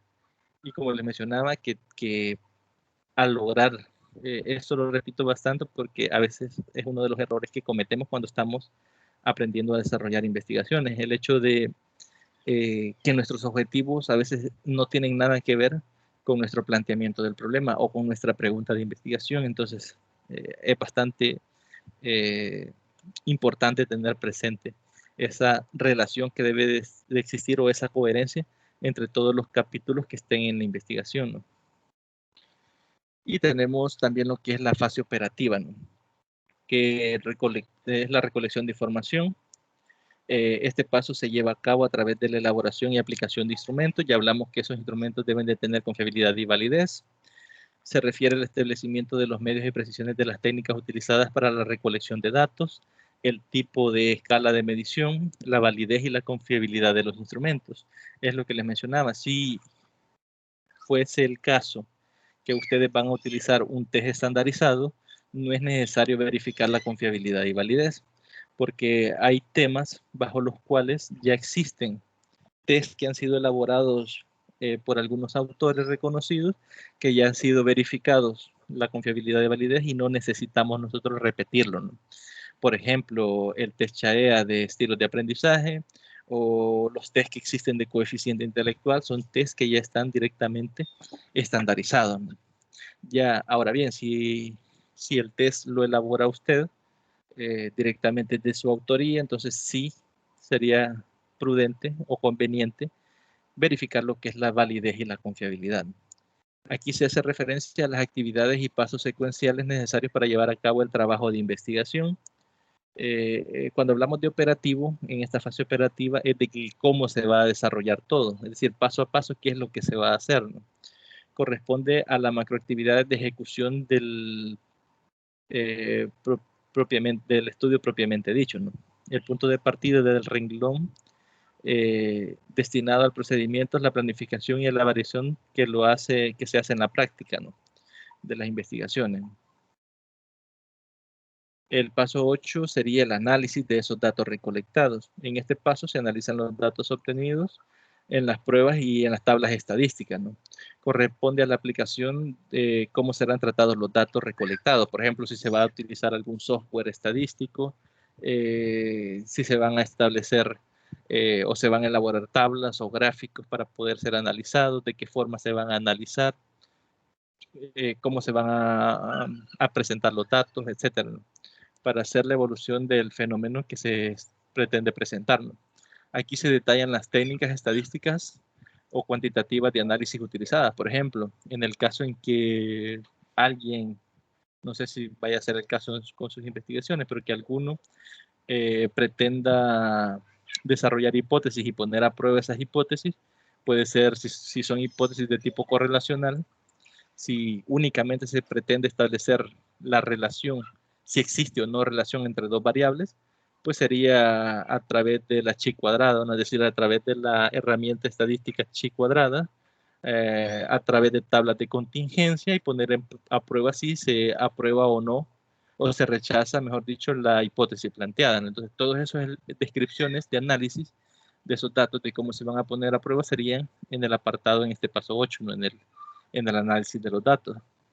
Se debe justificar lo apropiado del uso de adecuado de la naturaleza de la medición o a la valoración de las variables, que aquí básicamente es el cómo se recolectan los datos, cómo fueron recolectados y analizar si es de forma correcta. Es decir, puede ser, creo que en la tutoría de repaso hablábamos de eso, si ustedes, suponiendo que quieran estudiar lo que es el embarazo en adolescentes, y ustedes recolectan información en un parque de forma aleatoria,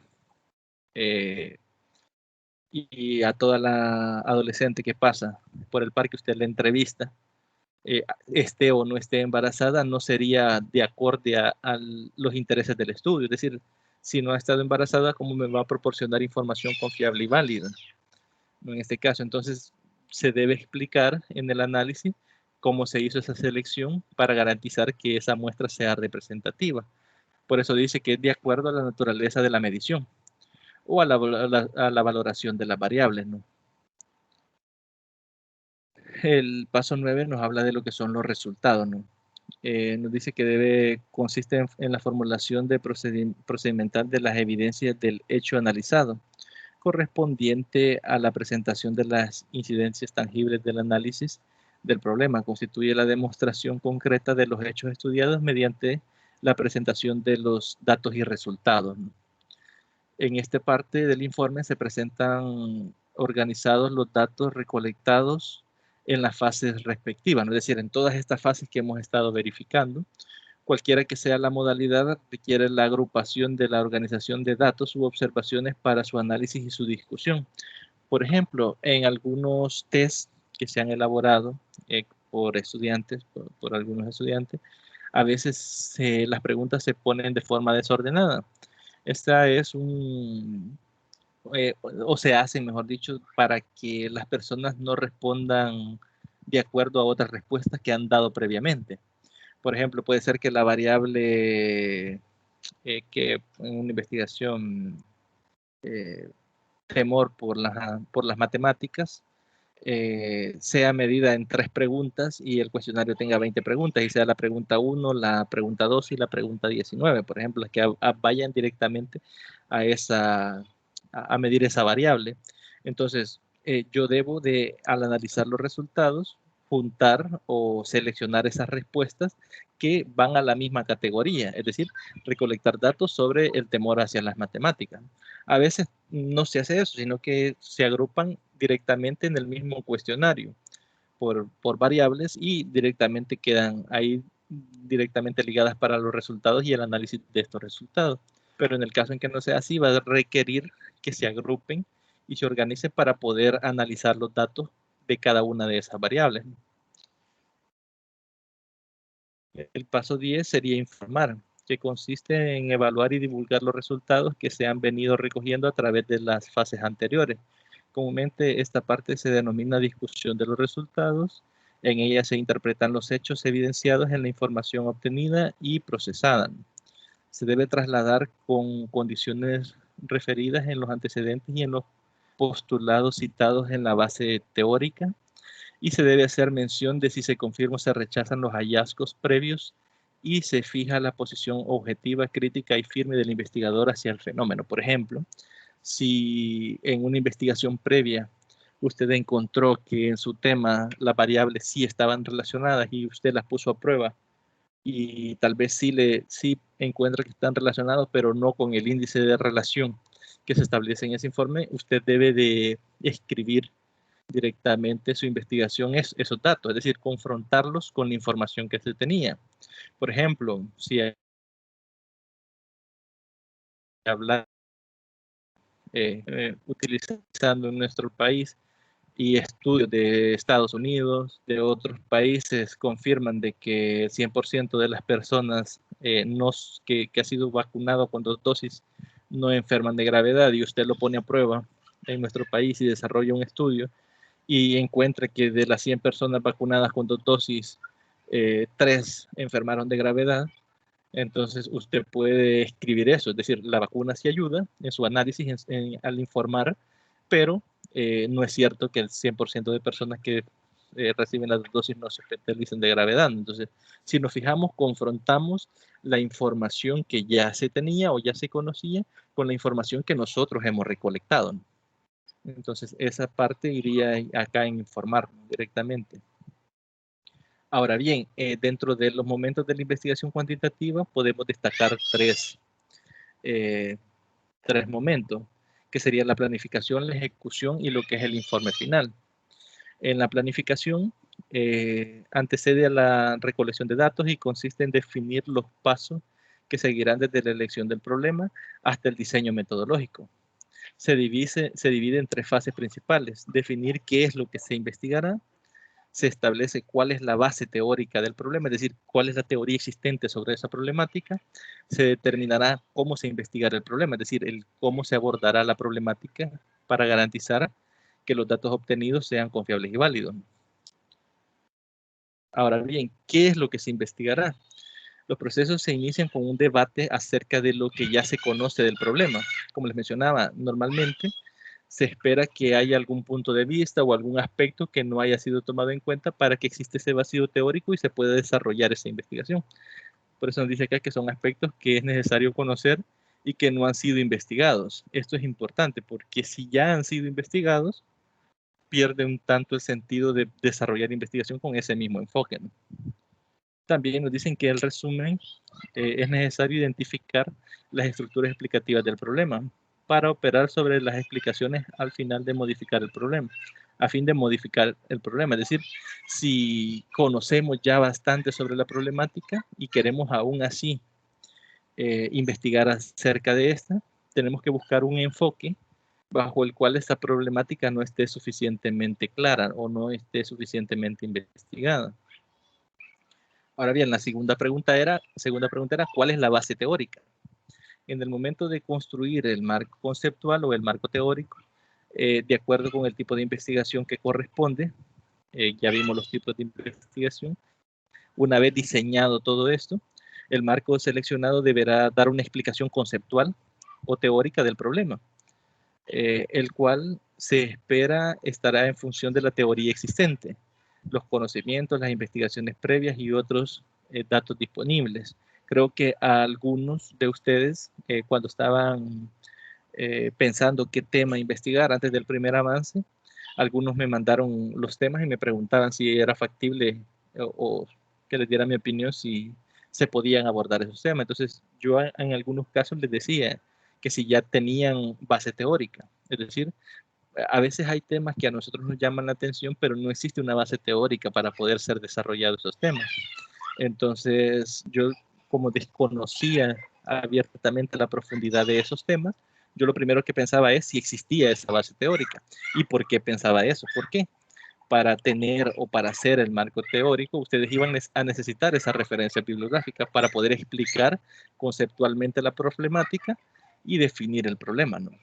Por esa razón es que les consultaba yo si ya tenían esa referencia. Este es el punto de partida para proponer explicaciones de relaciones, en este caso hipótesis, entre los fenómenos, hechos y otros aspectos que se están estudiando en cuanto a las variables, ¿no?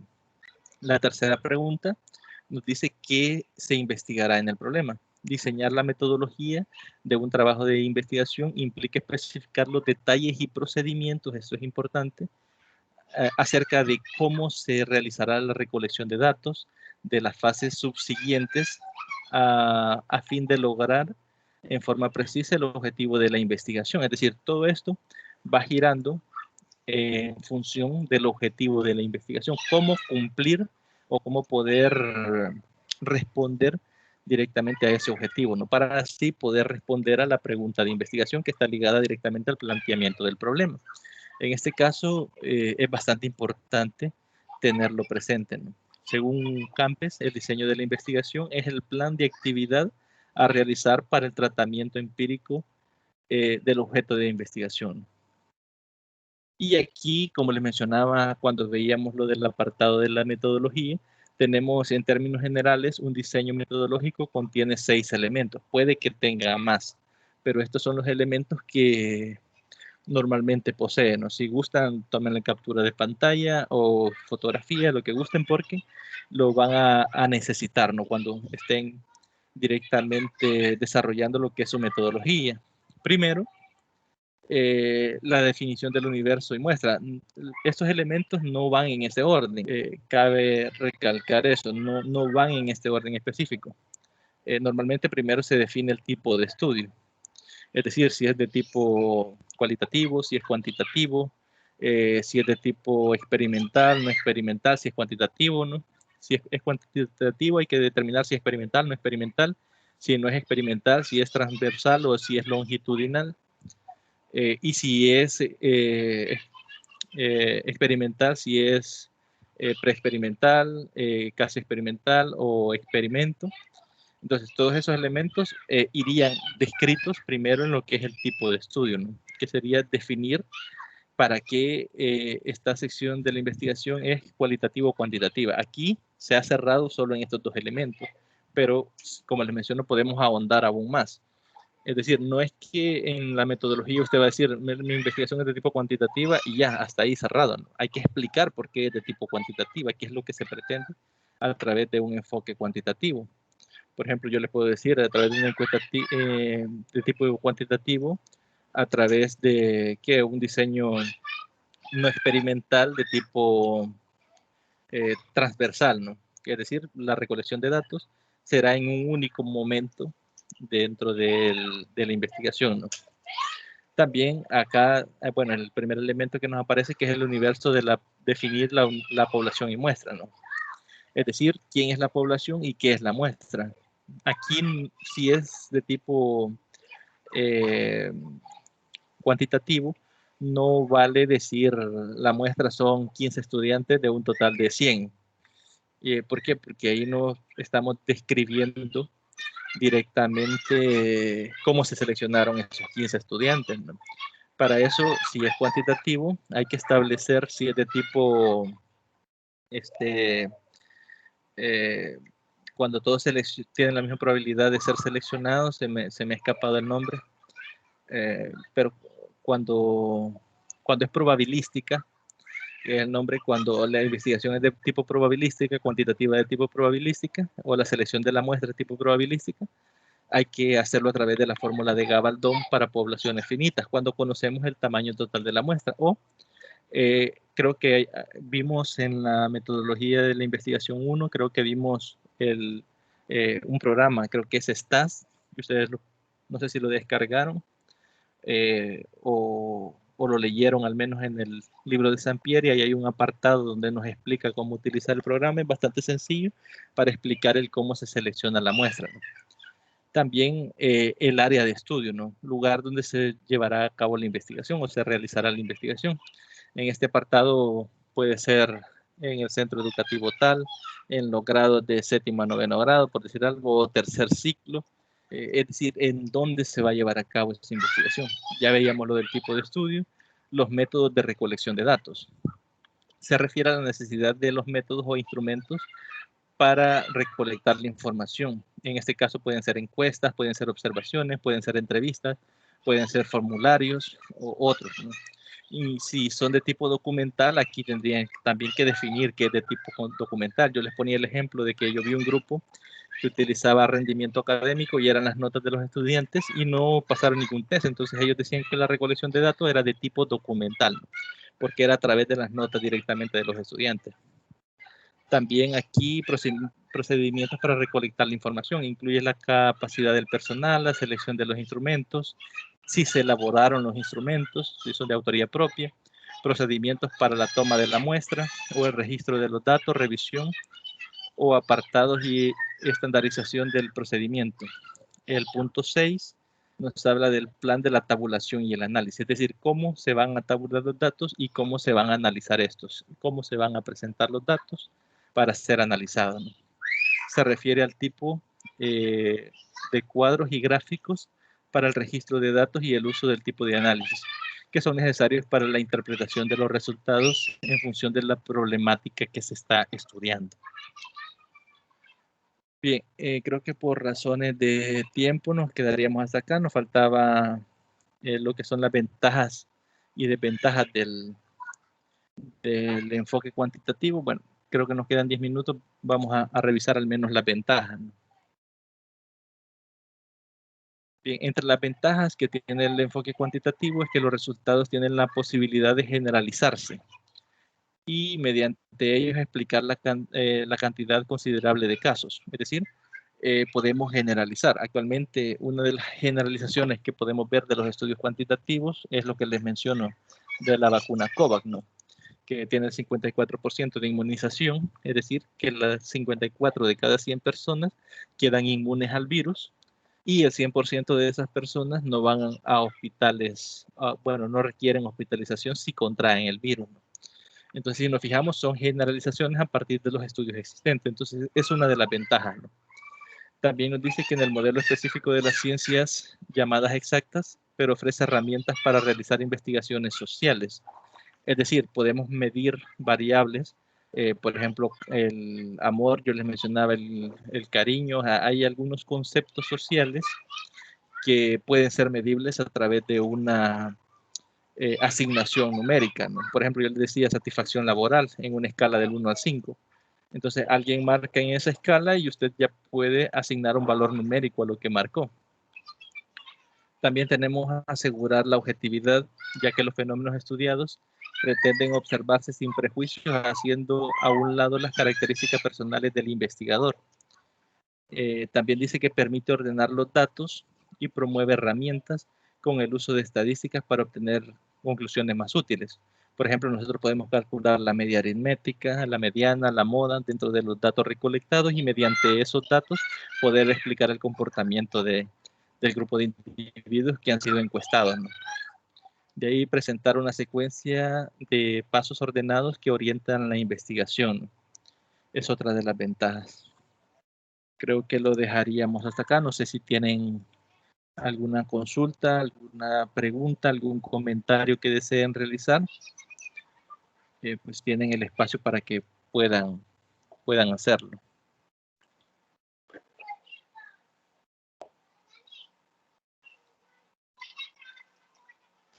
Licky, en el caso de las tareas y todo eso, ¿lo revisa usted o lo revisa el coordinador? Es que yo tengo esa...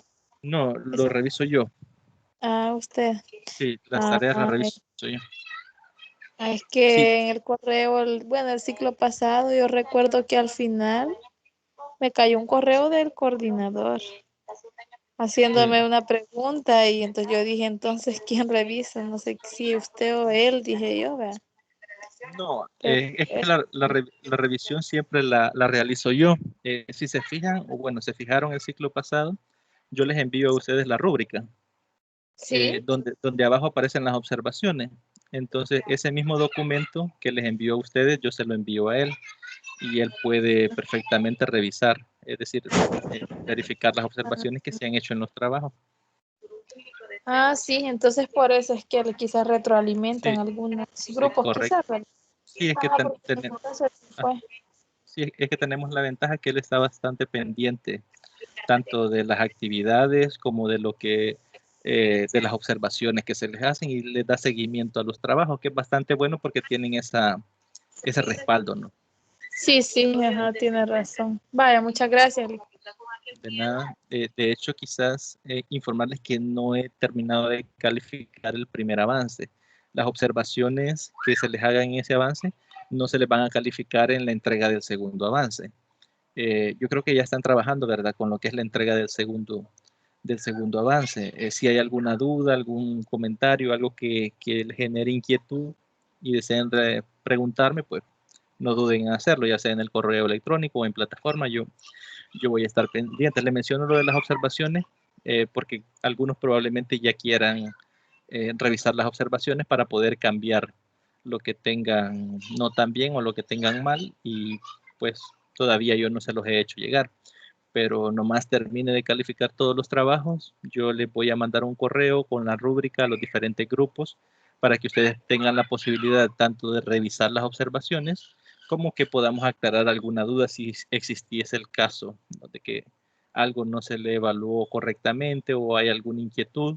Pues ustedes saben que, bueno, los que estuvieron conmigo el ciclo pasado saben que yo tengo la apertura de que podamos discutirnos tanto las observaciones como cualquier otro elemento que ustedes tengan duda, ¿no?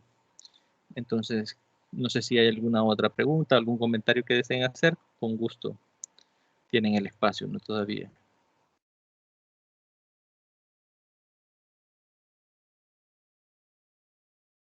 No, por mí no, solo muchas gracias, ¿verdad? Por estar aquí pendiente. Igual cualquier duda por WhatsApp puede escribir.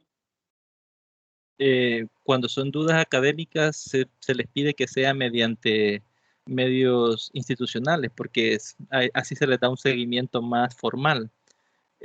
A WhatsApp pueden escribir, digamos, si les surgiera, ¿no? Si fuera algo que están trabajando en el momento y es una duda puntual, pues entonces, si necesitan la respuesta de forma inmediata, pues sí, al menos de mi parte podrían hacerlo, pero si no fuese así, fuese cualquier otra duda que pueden esperar tal vez 2 horas en responder, porque normalmente si me escriben al correo electrónico yo trato de responderle a la brevedad posible, ¿no? Entonces, si fuera bastante académicos, yo les pediría que sea mediante el correo electrónico o en plataforma, pero si fuese urgente, que necesita una respuesta inmediata, pues también con gusto en WhatsApp le podría contestarnos.